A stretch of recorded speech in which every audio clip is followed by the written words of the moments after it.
Hi, it's currently 4 in the morning. Finished reading Wendy Darling. Maybe I'll talk to you about that sometime, but I got this the other day. Nos Orley Black Book, a novel of Elle fame. You know, guys, that I am ready to read about some Jude and Carden. I don't care if it's one scene.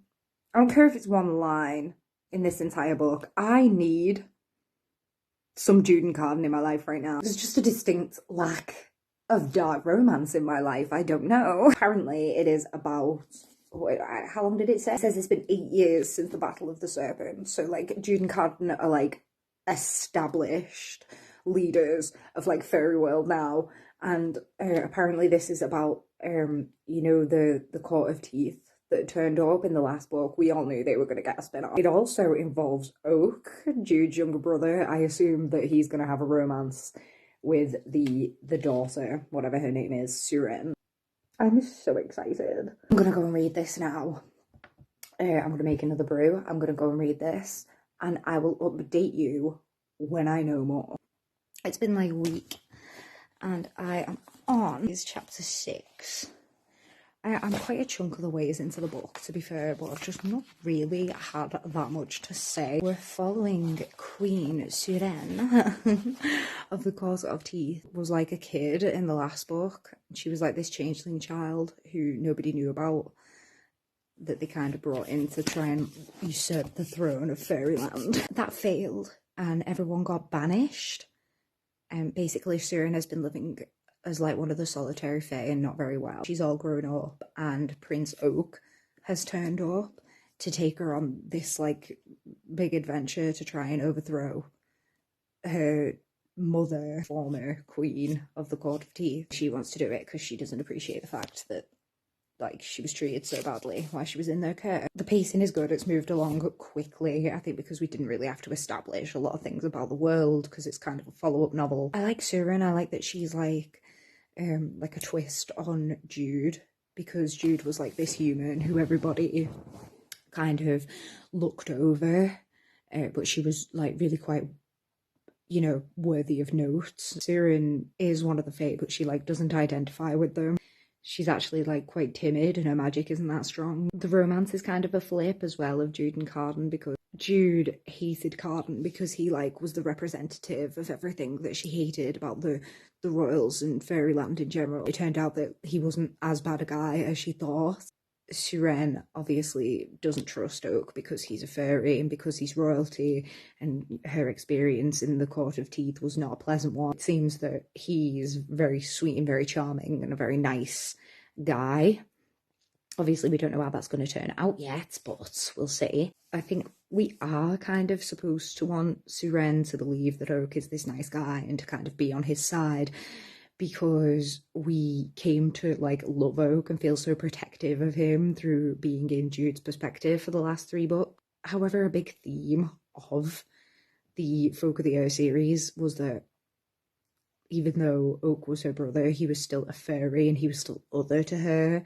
And there was that whole incident when he was a baby, he like glamoured her to keep slapping herself because he didn't really understand and he thought it was funny. Background hints in this book that maybe, you know, Oak isn't so bright as he seems, and maybe there's a little bit of darkness to him. Let's talk about the romance a little bit. I wasn't sold on the romance until quite recently in my reading experience, and that is because it was really hard for me to stop picturing these characters as the kids they were the last time we saw them. One of the things that won me over was the scene where Suren hasn't brushed her hair in like years maybe, and they're going to a revel, and Oak makes her get a new dress, and she comes in with her hair still all entangled in this new dress, and as she starts to comb it, he's like, let me do it. And he comes over and he's like good at brushing her because he's got sisters or whatever. That's not the point. It's this small sign of like affection, small physical intimacies that aren't necessarily like sexual or whatever. These are the things that really get me in early relationships. He could have just sat there and watched her struggle with her hair, but he knew that he had the skills to help her, Maybe he wanted an excuse to touch her. Maybe he likes her hair. I don't know. It's all very romantic and mysterious, and I really appreciate that. They are on a mission. They're on the way. They've just entered the court of moths. That's where this revel is going on. Because they're going to visit Queen Annette to get permission to visit the hedge witch to try and get this mysterious MacGuffin item from her so that they continue their quest. Hi, it's late. Or like it's early, I don't know. I am like halfway through the book now. Ren has done a fucking stupid and like trusted this Kelpie that they met halfway along their fucking journey to help her break these guys out of the fucking prison, even though she had no intention of doing that when she went there. It was just this completely fucking stupid, insane, really dumb decision that came out of nowhere, and of course she's gotten caught. And now the whole fucking mission is in jeopardy. So well done, Ren. What I wanted to talk to you about was, number one, Ren as abuse survivor. Obviously, she didn't get treated very well in the Court of Teeth. A result of this is that a lot of her learned behaviours are violence, okay? So if she feels threatened, her first instinct is to, like, bite or to lash out at the people who are, you know, the perceived threat. We know that, like, Ren is actually quite a nice person. All the rest of the fairies treat her as just as dangerous as her abusers. And it's interesting because obviously as an abused person, you can become just as, you know, violent and outlandish as your abuser was and become an abuser yourself. It's going to be interesting to see, you know, whether Ren does turn out to become abusive or if she, you know, ends up getting rid of those learned behaviours and trying to become a better person. That's not what we're talking about right now, though. We're talking about the fact that Oak is hot now because he killed an ogre. Was it an ogre? Was it? Yeah, I think it was. A troll, maybe. I don't know. Anyway, he killed him. I don't know, there's just something really attractive about a guy who can't, like, help but murder his enemies. Something really attractive about the way that he obviously knew he could handle himself, and he tried to say to the troll, listen, you can cry off, you can surrender, like, we don't have to do this, you don't have to die. And the guy didn't surrender, so Oak fucking killed him. Got what was coming to him as far as I'm concerned. Oak's hot now, and I'm not sorry. Queen Annette makes a dig at the High King, who's, like, well known for leaving the fighting to his wife. Obviously talking about Jude, and I just fucking love Carden and Jude. I love them. His mortal, fierce, dangerous wife, and, you know, the pampered and pretty pillow princess Carden, the king. I want to be somebody's Jude so bad, but Ren was, she was, like, captured because she let the prisoners go. Oak had to do the duel in order to, like, save her and stop her from being held prisoner. And he obviously chose to do that because he's on his mission to save his dad, but also probably because he's a little bit in love with Ren, as is obvious. Another thing about these books is I'm just so sick of, like, the protagonists being like, oh, he could never be interested in me because I'm plain and he's a prince.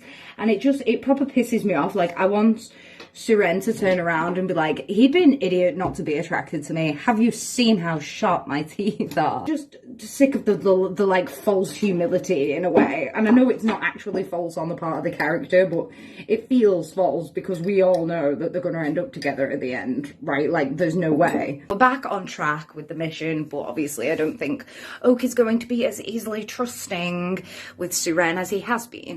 Evening all, we are doing a Stolen HEIR update because I very nearly finished it. There is a quote that I wanted to discuss.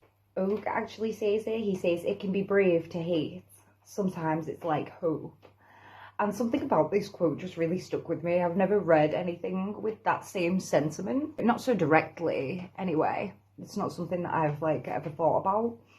But it is true, and especially thinking about it from this standpoint of, like, Ren as this abuse survivor, her hate for her abusers was the only thing that, like, kept her going. Even now, like, the thought of this revenge is something to live for, when previously she was, like, living in the woods, and like in not a very like good way, especially considering that she's meant to be like a member of the gentry. Sometimes it's like hope. It's this little spark of this anger inside of you. One of my favorite things to say, do my daily affirmations, and then I'll look at myself in the mirror and I'll say, I can achieve everything through spite, which sustains me. That's kind of the plane at which Ren is existing right now. Wants to bite back at the people who abused her and like got her into this position in the first place, like took her away from her mortal family who she loved. There's been a lot more romance between Ren and Oak. It's been pretty like sweet and saccharine for the most part. There's not really been a lot of drama between them. That's as far as I'm concerned. The drama is that Ren thinks that Oak is like playing her to get her to go along with his scheme. It's just complete cap. Like there's no way, do you know what I mean? We know that they're gonna end up together in the end and that his affections are genuine. And that it's Ren who's being the cold one as far as Oak is concerned, because she's trying to keep her feelings guarded, right? Because that's just the way these things go. It's tired, but I suppose it works. I do prefer Jude and Carden, and yes, I do know that I am a bit fucked for preferring Jude and Carden, and I've got some reviews set up about The Stolen Heir to watch and read already. A lot of them sound really positive, and a lot of them are saying that it's so much better than The Cruel Prince, and I'm like, if you guys try to say that this sweet and saccharine childhood fucking romance between Oak and Ren is anywhere near as exciting or fulfilling as the fucking enemies to lovers roller coaster that was Jude and Carden, you're just wrong. You can tell me that Jude and Carden have a toxic relationship, okay, and I might not even agree with you, but even if I did, I don't care. Is it a problem for me as a person who clearly, you know, finds something desirable about these toxic relationships to experience them through the form of a book as opposed to, you know, going out and getting into these toxic relationships in real life? That's my justification. Right now, we're in the Court of Teeth, and we were supposed to be stealing Queen Mab's bones back for the whole plot. Ren has just had her tongue cut out, and that was just, like, surprisingly gory for me, out of nowhere. This book hasn't really been too action-packed, and it's mostly just been them like traveling on their quest, ways that they don't trust each other, causing tension between them. There have been like fights between Oak and some guys, but because he's like such an efficient killer, they don't really last very long, and they're very like sterile. This act of violence of Ren getting her tongue cut out just felt really like visceral to me. It was just violence out of nowhere, and it just not something I was expecting. Like, you read about these fairies getting stabbed all the time and stuff, and you don't really think about it, but like getting your tongue cut out is something that just makes you like cringe. I think we're gearing up to get to the end now, so I thought I'd update you real quick. We got caught. Serena's confronted like her old mum and got her tongue cut off and put in the prisons in the Ice Palace. Madoc was there. Madoc's still the best character. He's just out here spitting really good advice, and Ren's like, I'm a monster, and he's like, fuck yeah, you are, girl. He doesn't see it as a bad thing, and I just still think he's the best character in this entire series. Ren, with the help of Hyacinth, who like, she broke his curse, and so now he's loyal to her. She like broke out of the prison and went to Lady Nor and used her power over her to command her and get all the stuff that she wants, because she managed to grow her tongue back with a bit of Queen Mab's bones, okay? It's all very complicated in these last 3 chapters. Nobody else knows what's going on, and so we're going ahead with the plan as if there's still like an exchange going on. Lady Nor wants this heart in exchange for their freedom, basically. We're on the way to kind of double cross some guys right now. I just needed to update you on that, and I just kind of wanted to talk about Madoc, really. Mate. That was really good. Oh my god. Mate, no way. I thought it was going to end all saccharine and sweet, and he was going to teach you the power of love and forgiveness and all that shit. And she fucking killed her mum with a thought, like some Carrie bullshit, and then put the bridle on Oak, and she's got him in a prison. And he's like, Ren, speak to me. And she's like, nah, fuck you.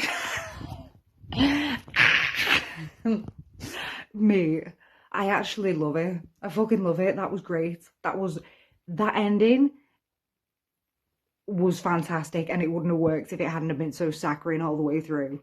So, I'm impressed. I'm gonna make a brew, and then I'm gonna come back with some of my final thoughts. I just need to process this for another minute because that was fucking great. That last scene was fucking great. Hi, so obviously me being me, I've had some technical difficulties and I lost the first half of my final thoughts about the stolen heir. So I'm just going to cut in and tell you what the beginning bit said, and then I'll hand back over to myself from a few weeks ago to round it off. Did a quick plot recap, which is going to be so hard for me now. Basically, since being banished from Fairy World, Ren has been living as a solitary fae. Oak turns up because somebody stole Queen Mab's bone. It was Suren's mum, Lady Nor, the old Queen of the Court of Teeth, right? So they go on this mission to find this heart that she wants to give them in exchange for the bones.